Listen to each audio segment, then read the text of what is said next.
राष्ट्रवादीत उमेदवारी मिळाल्यावर 5 कोटी तर शिंदेंच्या शिवसेनेत 10 कोटी दिले जातात। खासदार संजय राऊतांचा मोठा आरोप। आमच्याकडे शुद्ध सर्वसामान्य घरातले उमेदवार, राऊतांची प्रतिक्रिया।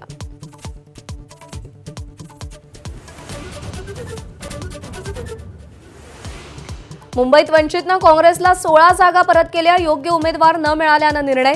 उमेदवारांकडून अपक्ष अर्ज दाखल, काँग्रेस पाठिंबा देणार।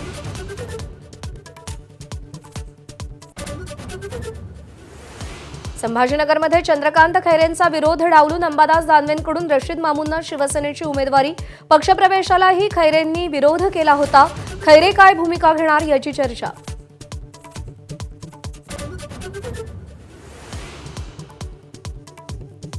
महापालिका निवडणुकांमध्ये भाजपनं खातं उघडलं सुद्धा। कल्याण डोंबिवलीतल्या 2 जागांवर भाजपचे नगरसेविका बिनविरोध निवडणार। दोन्ही जागांवर एकच अर्ज आला।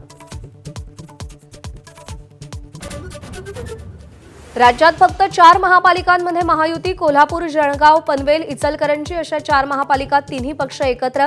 मुंबई, ठाण्यात 6 ठिकाणी भाजप शिवसेना यांची एकत्र लढत। महापालिका निवडणुकीत महाविकास आघाडीची ही शक्ल 29 पैकी 18 महापालिकात वेगळे झाले। फक्त पनवेल, सोलापूर, जालना, नाशिक आणि धुळ्यात महाविकास आघाडी एकत्र। नागपुरात शिंदेंच्या शिवसेनेला 8 जागा दिल्यानं शिवसैनिकांचा उद्रेक। एबी फॉर्म जाळत नेत्यांचा निषेध। राज्यमंत्री आशिष जयस्वालांनी उमेदवारी विकल्याचा आरोप।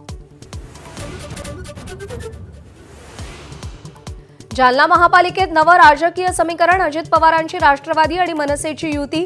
राष्ट्रवादी 50 तर मनसे 6 जागांवर लढणार। नववर्षानिमित्त पांडुरंगाच्या दर्शनासाठी पंढरपुरात भाविकांची मांदियाळी। यंदा 4 लाखाहून अधिक भाविक दाखल। दर्शनासाठी 8 ते 10 तासांचा वेळ लागतोय।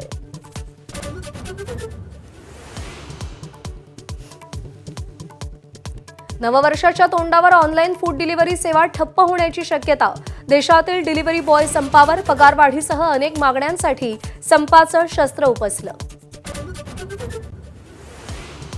जपानला मागे सारत भारत जगातली 4थी सर्वात मोठी अर्थव्यवस्था। अमेरिका, चीन आणि जर्मनीनंतर भारताला स्थान। 4.18 ट्रिलियन इतका भारताचा जीडीपी लवकरच 3ऱ्या स्थानावर येण्याचा अंदाज।